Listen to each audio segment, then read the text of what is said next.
Oxente, a esquerda foi beneficiada com a anistia há anos atrás. E agora é contra a anistia?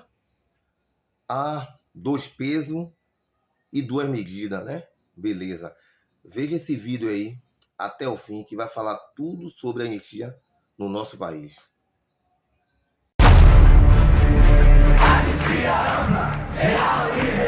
A anistia é o reencontro da nação consigo mesma. Os crimes de qualquer natureza praticados por motivação política. A liderança da Arena vota contrariamente, fechando a questão em torno contrário a essa emenda. Uma palavra tem dominado o debate público brasileiro: anistia. A anistia tem justamente este sentido: de conciliação para a renovação. Mas quantas vezes o país já esteve envolvido com essa pauta? Descubra agora a história da emblemática anistia de 1979 e de outras anistias já realizadas no Brasil desde o período colonial, passando pelo Império e, por fim, na República. Conheça os crimes cometidos e os nomes daqueles que já receberam o benefício da anistia e que hoje são figuras muito presentes na política e na elite artística nacional.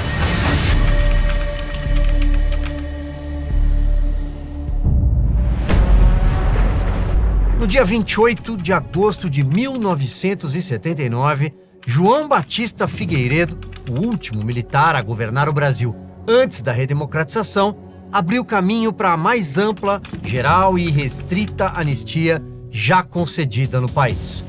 O presidente Figueiredo assinou a Lei 6.683, que diz logo no seu primeiro artigo: é concedida a anistia a todos quantos, no período compreendido entre 2 de setembro de 1961 e 15 de agosto de 1979, cometeram crimes políticos ou conexo com estes, crimes eleitorais, aos que tiveram seus direitos políticos suspensos e aos servidores da administração direta e indireta de fundações vinculadas ao poder público, aos servidores dos poderes legislativo e judiciário, aos militares e aos dirigentes e representantes sindicais punidos com fundamento em atos institucionais e complementares.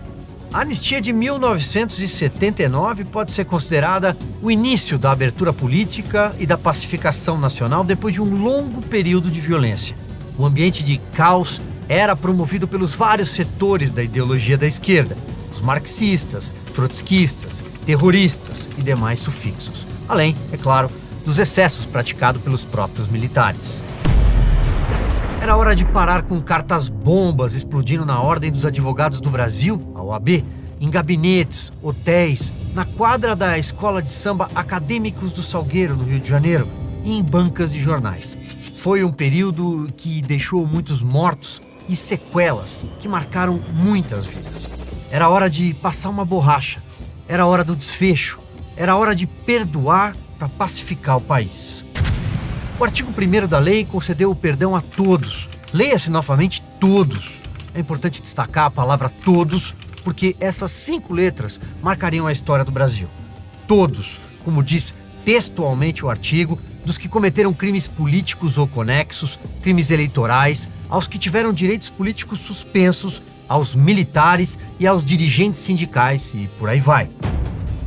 Um mês antes de entrar para a história, para que não restasse nenhuma dúvida do passo tomado rumo à pacificação do país, o presidente Figueiredo fez questão de frisar em uma carta enviada ao Congresso Nacional e assinada de próprio punho. Abre aspas.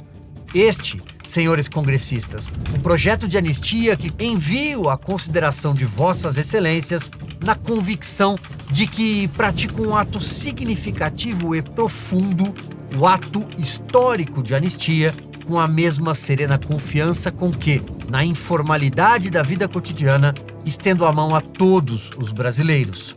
Brasília, em 27 de junho de 1979, fecha aspas. E foram todos mesmo, inclusive os que estavam exilados fora do país.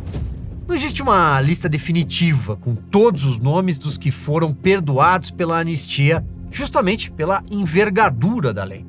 O documento mais próximo do número real, de janeiro de 2019, tem 915 páginas, é um banco de dados da Comissão Nacional de Anistia, uma comissão criada em 2002 sob o guarda-chuva do Ministério dos Direitos Humanos. A planilha foi elaborada a partir de 39.960 requerimentos deferidos, ou seja, já atendidos.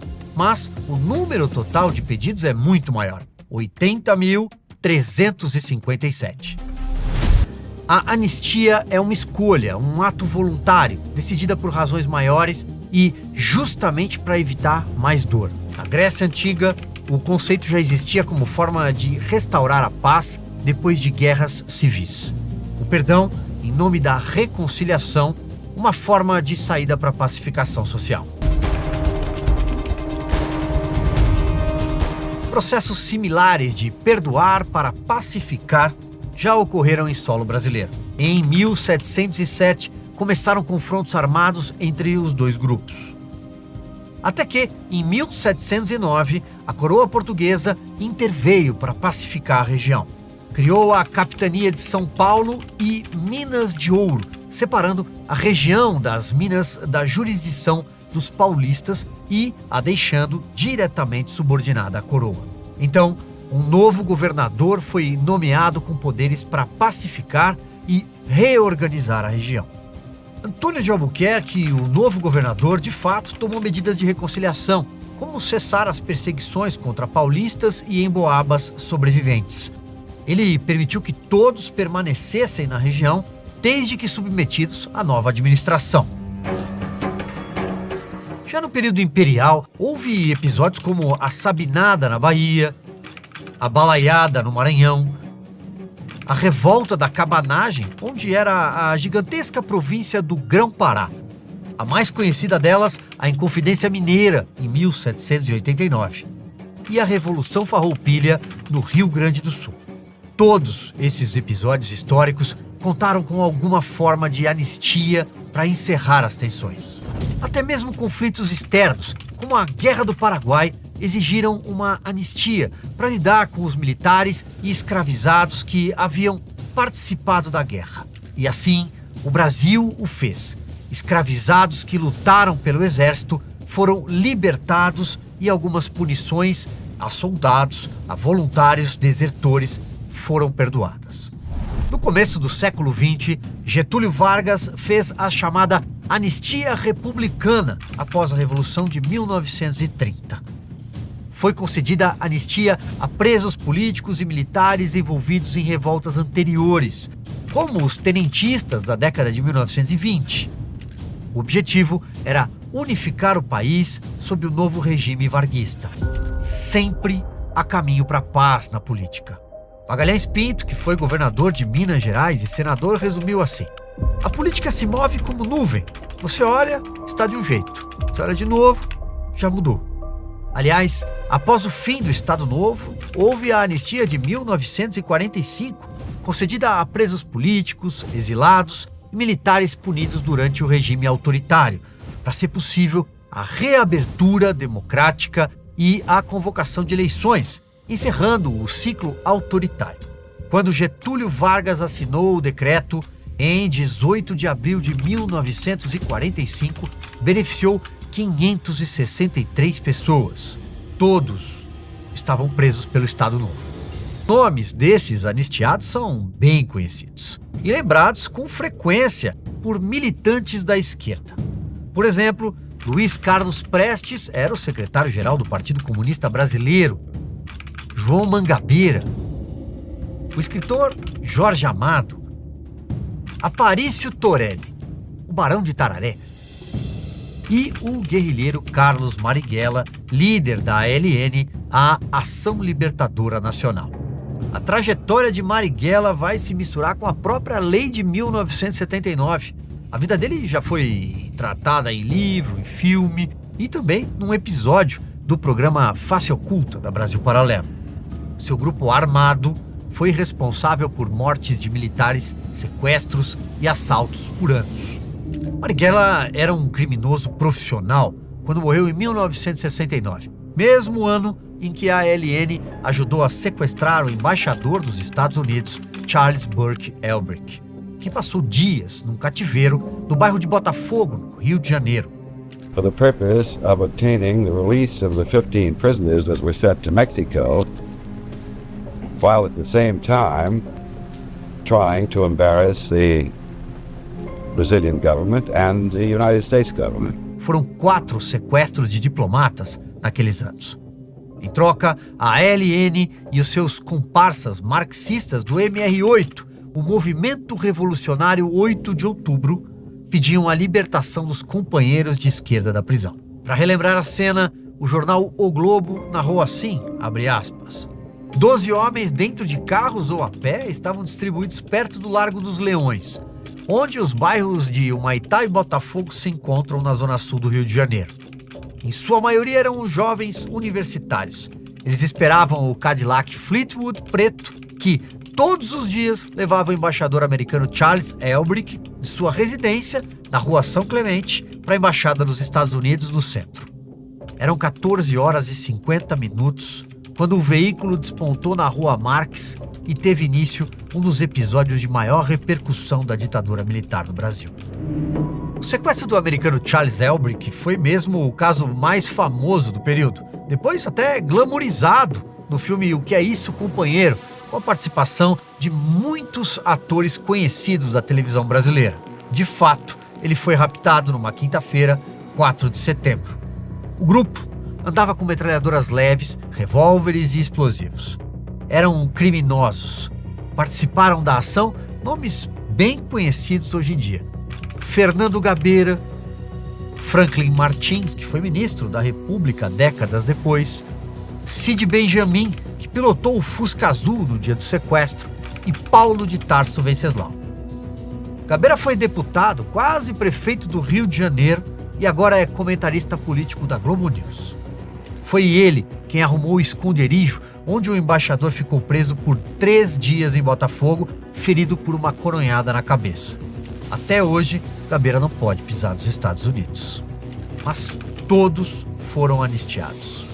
O grupo guerrilheiro exigia que um manifesto redigido por Franklin Martins fosse lido em cadeia nacional de rádio e TV e publicado em jornais em plena tensão do regime militar. E claro, queriam a soltura de 15 companheiros presos. Logo depois, esses companheiros foram colocados na aeronave militar matrícula Hércules 56 rumo ao México. Quando desembarcaram, o diplomata foi solto.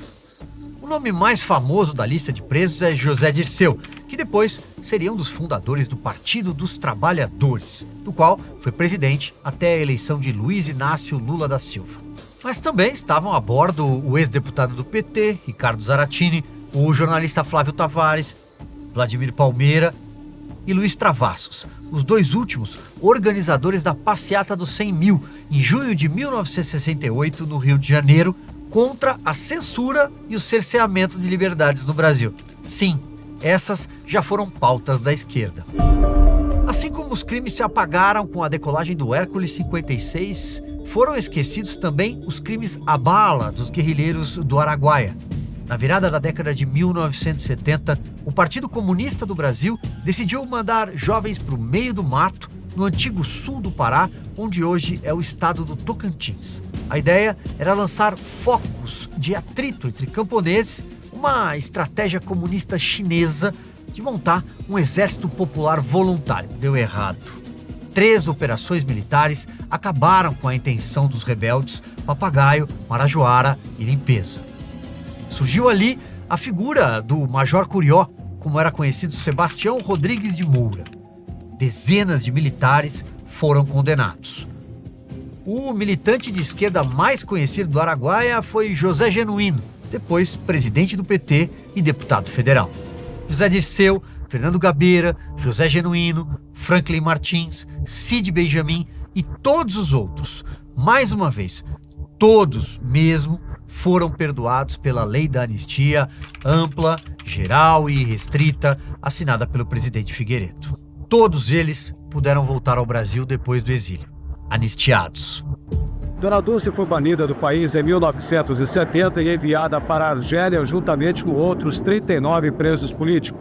Durante o banimento, ela viveu com o marido em vários países europeus e nos últimos anos morava em Guiné-Bissau. No dia 31 de agosto de 1979, o Jornal Nacional exibiu ao vivo a chegada dos primeiros exilados ao país. A primeira da fila foi Dulce Maria. Ela era a produtora cultural de obras de Chico Buarque e Zé Celso Martinez do Teatro Oficina. A primeira repatriada pela anistia, atuou na guerrilha armada pesada. Aprendeu a atirar com uma metralhadora leve com Carlos Lamarca. Era da VPR, Vanguarda Popular Revolucionária, o grupo de Dilma Havana Rousseff, que na época era mais conhecida por ajudar no roubo de 2 milhões de dólares que estavam no cofre do governador de São Paulo, Adhemar de Barros, crime que já foi tema de um episódio do programa Investigação Paralela, disponível na plataforma de assinantes da BP. Quando os papéis do Wikileaks surgiram, o Brasil teve acesso ao que a diplomacia americana sabia sobre Dilma.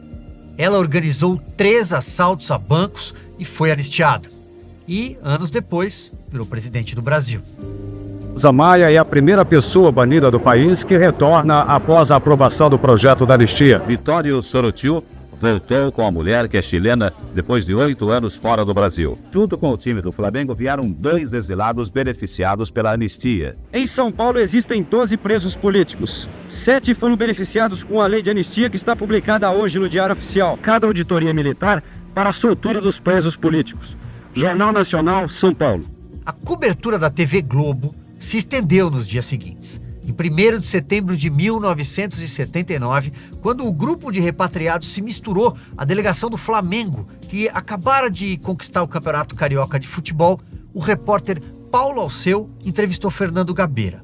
Depois, no feriado de 7 de setembro, Leonel Brizola discursou ao chegar à Foz do Iguaçu, no Paraná, ao lado da esposa Neuza, abre aspas, coração cheio de saudades, mas limpo de ódios, fecha aspas. Permitam-me que vos afirme que para este reencontro venho deste nosso longo exílio, com minha mulher e companheira de todas as horas, e aqui chegamos, com o coração cheio de saudades, mas limpo de ódios. No dia 15 de setembro, retornaram políticos importantes na época. Miguel Arraes, Darcy Ribeiro e Márcio Moreira Alves, autor do histórico discurso para salvar o seu mandato na Câmara, que irritou militares e culminou no ato institucional número 5. No dia 16 de setembro de 1979, Arraes recolocou o pé em sua terra natal ao chegar ao Aeroclube de Pernambuco, com cobertura do programa dominical de maior audiência no país naquela época, o Fantástico. A Rede Globo, acusada até hoje de ter apoiado a ditadura, também apoiou a anistia. Nesse dia, o sociólogo Herbert José de Souza, o Betinho, foi recebido pelo irmão, o cartunista em fio, no aeroporto de Congonhas, em São Paulo. A imagem do abraço dos dois rodou o país. É uma imagem lembrada como símbolo de que as coisas ficariam bem. O que o país mais queria viria na sequência. A emenda Dante de Oliveira, as diretas já, a redemocratização. Importante lembrar que uma esquerda também surgiu, mas já não mais como uma ameaça política do comunismo, mas principalmente pela via cultural. O cantor Caetano Veloso, por exemplo, foi anistiado. Em 1968, produziu uma canção chamada Che. A Polícia Federal do regime não gostou. Era socialista. Che se referia a Ernesto Che Guevara, o argentino subversivo e um dos líderes da Revolução Cubana. Na época, um jornalista chamado Randall Juliano acusou Caetano e Gil de falsa paródia do hino nacional, imitando a canção Tropicália. Assim, são feitas narrativas. O jornal espanhol El País conta essa história com detalhes. O jornal diz que havia, naquela investigação, um esforço em se conseguir algo que incriminasse Caetano entre as muitas, abre aspas, infrutíferas tentativas, fecha aspas. Foram enviados ofícios às direções dos jornais O Globo e Correio da Manhã, exigindo arquivos de 1968 para averiguação. Os jornais mandaram. DOPS, Departamento de Ordem Política e Social, usava a criatividade para produzir um dossiê com, abre aspas, o que constasse sobre Caetano. Buscavam informações sobre um grupo que publicava um jornal chamado O Sol, que reunia personalidades como Zueni Ventura, Marta Alencar e Ana Arruda Calato. O DOPS estava alvoroçado e temeroso que a canção chamada Alegria, Alegria virasse um hino contra a ditadura. O que tinha de mais nesses versos? Caminhando contra o vento, sem lenço, sem documento. Sol de quase dezembro, eu vou. O relatório contra Caetano, conforme documentado pelo DOPS, contudo, é firme na sua conclusão, abre aspas. Com este nome, Caetano Emanuel Viana Teles Veloso, nada consta. Entretanto, aqui figura fichado um elemento com o nome Caetano Veloso, fecha aspas. Com essa espécie de certidão positiva, Caetano foi preso junto com Gilberto Gil por 54 dias, depois soltos, numa quarta-feira de cinzas em 1969. Saíram do país 4 meses depois. Todos foram anistiados em 1979, inclusive mais de 4.500 integrantes das Forças Armadas acusados de excessos e crimes de tortura.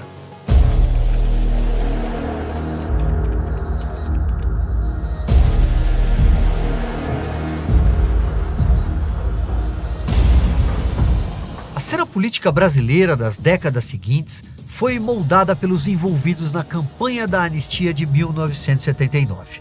Aliás, o próprio movimento nasceu dentro de um partido político. A tentativa de avançar com um indulto nos moldes de uma anistia começou em 1972, conduzida pelo MDB, que fazia oposição à Arena, partido que dava sustentação ao governo. O Comitê Brasileiro pela Anistia só foi criado em 1978, quando a pressão cresceu dentro e fora do país. Naquela época, o líder sindical Luiz Inácio Lula da Silva circulava pelo ABC paulista com panfletos à mão, vestindo uma camiseta branca, suada, que levava os dizeres "Anistia já". Lula organizava greves nas fábricas preparadas em mesas de metal nos botecos da Vila Euclides e em São Bernardo do Campo, sede do Sindicato dos Metalúrgicos. Alguns colegas anotavam o que ele dizia e elaboravam panfletos que chegavam até os funcionários da Mercedes-Benz, Volkswagen, da Scania, escondidos nas meias. Era comum usar o tradicional meião de futebol, com a desculpa que fazia muito frio no ABC Paulista às 6 horas da manhã ou tinha uma pelada depois do expediente.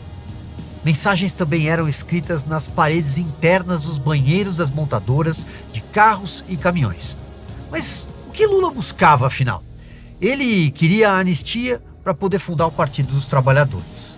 Foi por força da anistia de 1979 que o Partido dos Trabalhadores surgiu em fevereiro de 1980, no pátio do Colégio Sion, no bairro de Genópolis, na capital paulista. O PT só aconteceu porque o presidente João Batista Figueiredo assinou a Lei 6.683, a Lei da Anistia. O PT sempre foi uma bagunça, comandado por Lula, que promovia greves em série em São Paulo. Mas tinha também um grupo de intelectuais, o pessoal do chão de fábrica, as pastorais da Igreja Católica, que depois pregariam a teologia da libertação. Enfim, o PT nasceu dessa confusão, mas jamais seria possível sem a anistia. PSDB apareceu 8, quase 9 anos depois, por causa das brigas do antigo MDB e porque as duas grandes lideranças políticas na época, Tancredo Neves, Ulisses Guimarães, seguiram caminhos diferentes. Mas o fato é que todo mundo conseguiu espaço para defender o que queria, inclusive Leonel Brizola, porque foram anistiados. PT e PSDB foram protagonistas na política brasileira por 2 décadas, por causa da anistia de 1979. Foi um processo de amadurecimento do país. Compreender que, num regime democrático, é impossível extinguir forças opostas. É possível, sim, conviver dentro do jogo político graças ao que veio depois, a Constituição de 1988. Ela é cheia de problemas, tem mais de 130 remendos, mas está lá, no artigo 2º, abre aspas. São poderes da União, independentes e harmônicos entre si, o legislativo, o executivo e o judiciário, fecha aspas. Todos do mesmo tamanho, porque no final somos todos do mesmo tamanho perante a lei. A Lei 6.683 mudou o Brasil, sobretudo porque abriu possibilidades de convívio. Um dos trechos que o presidente João Batista Figueiredo rabiscou a caneta azul quando o documento chegou à sua mesa, segundo os arquivos da Biblioteca do Senado da República, diz assim, abre aspas, a anistia reabre o campo de ação política, reúne e congrega para a construção do futuro. Vem na hora certa, fecha aspas. Reconstruir uma democracia não é tarefa simples, mas já foi muito mais difícil num tempo em que havia menos liberdade, portanto, a chance era menor de dar certo. O importante é que o Brasil sabe o caminho. São trilhos antigos. Esse caminho, para resolver conflitos aparentemente irreconciliáveis, sempre foi a anistia. Perdoar para pacificar e, assim, recomeçar. A esquerda quer escrever nos livros de história que em 2023 a direita tentou um golpe de Estado no Brasil, querendo restabelecer a ditadura militar. E que quem evitou isso foram as instituições dominadas pela esquerda. Portanto, a batalha não é apenas jurídica, de argumentos legais, dos documentos juntados no processo. Isso é apenas um pequeno conflito dentro da grande guerra, que é a da narrativa que está sendo construída para guiar os próximos 40 anos da política nacional.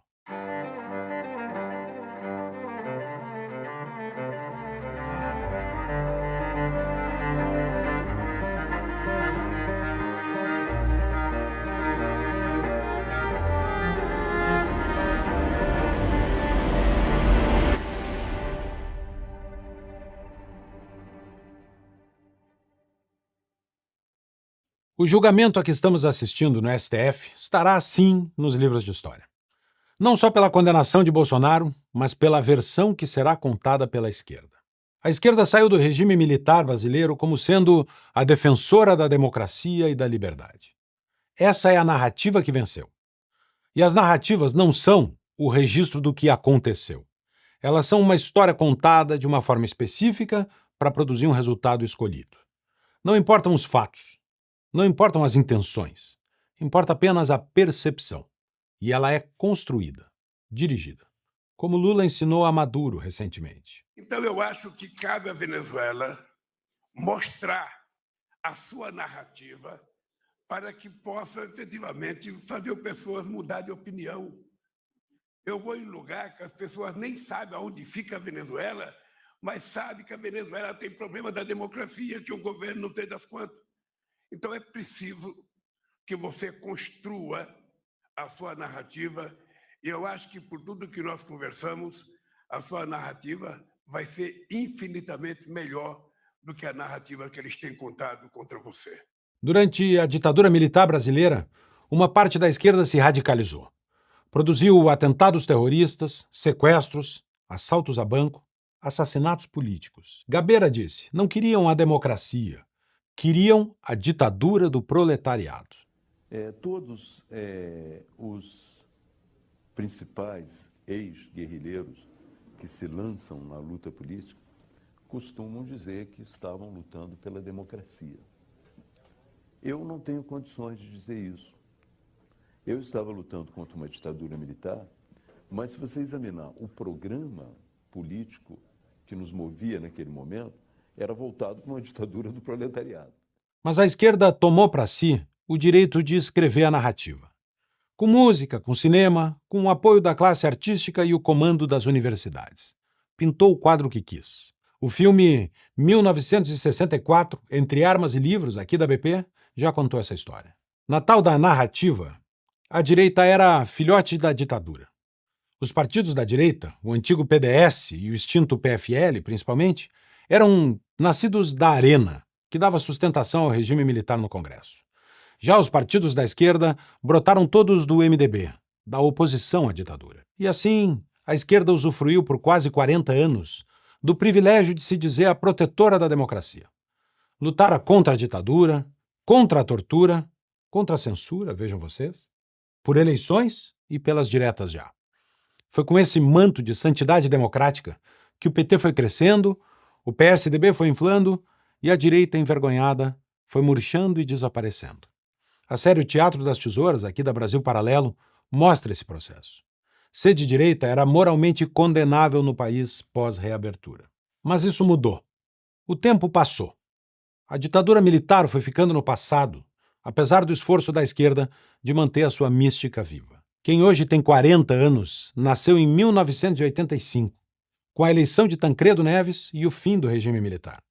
Gerações inteiras não conheceram a ditadura. Além disso, aquela narrativa da esquerda redentora, democrata, libertadora, impuseram-se os fatos. A aliança do PT com Cuba, uma ditadura militar pura e simples, mas do bem, porque liderada pelo companheiro Fidel. A defesa petista do regime venezuelano, a mais evidente ditadura já sob Chávez, mas também sob Maduro. A parceria da esquerda brasileira com o Irã, uma ditadura sanguinária. E a subserviência à China, onde, aliás, ontem, Celso Amorim e Dilma Rousseff estavam. Lá, um desfile militar exibindo armamentos em uma ditadura plena, com censura e tortura estabelecidos como método, não ofende o PT e a esquerda. Mesmo a mais bem contada narrativa não resiste ao tempo e aos fatos. E a esquerda perdeu, por suas próprias atitudes, aquela aura que tinha conseguido desenhar para si mesma. E nasceu uma nova direita. Uma direita que não veio do regime militar, que em seu slogan tem a palavra liberdade e que levanta a voz contra a censura no Brasil. Que é antissistema e por isso conquista corações e mentes, inclusive na juventude, onde a esquerda acreditava ter um monopólio eterno. A direita, liberal ou conservadora, passou a desafiar as elites estabelecidas. La casta, como diria Javier Milei, ou o centrão, como se pode falar aqui no Brasil. A tal da narrativa construída pela esquerda no fim do século XX não sobreviveu ao século XXI. Mas ela serviu para estabelecer uma superioridade moral da esquerda sobre a direita durante 40 anos. Embasou a tomada completa das universidades, das redações, das artes. Serviu como plataforma política para o crescimento dos diversos campos da esquerda. Produziu a hegemonia esquerdista no cenário eleitoral. Mas acabou. E a esquerda perdeu. E a esquerda entendeu. Entendeu que era preciso restabelecer a sua legitimidade democrática. A bandeira da defesa da democracia precisava ser recuperada. E veio o 8 de janeiro e a minuta do decreto de estado de defesa. Nasceu, então, o discurso do golpe, que é vital para a esquerda retomar legitimidade. Durante décadas, viveram como o lado certo da história, como as vítimas da ditadura militar. Até hoje, boa parte da produção cultural esquerdista gira em torno deste tema. Veja-se, por exemplo, Ainda Estou Aqui. O 8 de janeiro ofereceu a oportunidade perfeita para atualizar essa narrativa. Apresentar-se novamente como guardiães da democracia diante de uma suposta ameaça da direita. É sobre isso o julgamento que estamos assistindo no STF. E isto é grave, porque o Judiciário, nas palavras de Barroso, deixou de ser um departamento técnico para ser um poder político. E ele dá sinais do que acontecerá quando diz que a única coisa que me preocupa é o extremismo, não as visões diferentes do mundo. E acho que em breve nós vamos empurrar o extremismo para a margem da história. A esquerda quer escrever nos livros de história que em 2023 a direita tentou um golpe de Estado no Brasil, querendo restabelecer a ditadura militar. E que quem evitou isso foram as instituições dominadas pela esquerda. Portanto, a batalha não é apenas jurídica, de argumentos legais, dos documentos juntados no processo. Isso é apenas um pequeno conflito dentro da grande guerra, que é a da narrativa que está sendo construída para guiar os próximos 40 anos da política nacional. Os acontecimentos do fim de 22 e do início de 23 deram à esquerda a oportunidade de reviver esse conto. Isso nos emite um alerta triplo. Primeiro, para não sermos vítimas da manipulação. A esquerda instrumentaliza cada crise para reforçar a sua narrativa. É preciso enfrentar esse esforço de retomada da hegemonia através de uma narrativa criada apenas para ter ganhos políticos. O segundo alerta é quanto à politização do judiciário. Um processo gradual, mas grave e perigoso que enfraquece a Constituição, as instituições e a liberdade. Mas também é um alerta para que a própria direita aprenda com os fatos. Porque se existem erros reais cometidos, além da gravidade dos mesmos, eles se tornaram combustível para que o adversário escreva a história a seu favor. O desafio, portanto, não é só disputar a narrativa, mas evitar abrir as brechas que permitam que ela se imponha. A anistia avança no Congresso não porque a invasão da Praça dos Três Poderes estava certa, mas porque até o Centrão percebe que este julgamento é, no mínimo, controverso. Aliás, vale assistir o especial sobre a anistia aqui da Brasil Paralelo, apresentado por Silvio Navarro. Se a anistia ou a resposta da direita terminar validando tanto o 8 de janeiro quanto as intenções daqueles que, no entorno do presidente, queriam mesmo um levante militar, a narrativa da esquerda sobreviverá. Se ela for, no entanto, o reconhecimento dos excessos do STF, fica reconhecida a figura do perseguido político de direita. E aí os papéis se invertem. E é por isso que a esquerda brada sem anistia, ecoando a ordem de Lula da Silva. Agora, é outra coisa que nós temos que saber. Se for votar no Congresso, nós corremos o risco da anistia. É importante ter certeza, porque o Congresso, vocês sabem que não é um Congresso eleito pela periferia. O Congresso tem ajudado o governo aprovou quase tudo que o governo queria, mas a extrema-direita tem muita força ainda. Então é uma batalha que tem que ser feita também pelo povo. Tá? Com esses alertas registrados, é preciso reconhecer que hoje a direita tem uma força que não teve nos últimos 40 anos e que pode ser determinante para que a versão que a esquerda quer impor não se perenize. O julgamento no STF pode ser a última instância para Jair Bolsonaro, mas não é a última cartada na construção da narrativa política. E certamente não é a última palavra sobre o destino político do Brasil. Por mais que a esquerda queira, ela já não consegue mais, sozinha, escrever a história. Essa, ao contrário do que parece ser o caso dos votos dos ministros, ainda não está escrita. Dependerá de muitas mãos e será traçada por muitas canetas. Gente, a anistia no nosso país significa perdão. Resumindo, a anistia é perdão. Então, vamos recomeçar tudo de novo, vamos reconstruir o nosso país, assim como aconteceu antes e que vem acontecer hoje. Voa Brasil!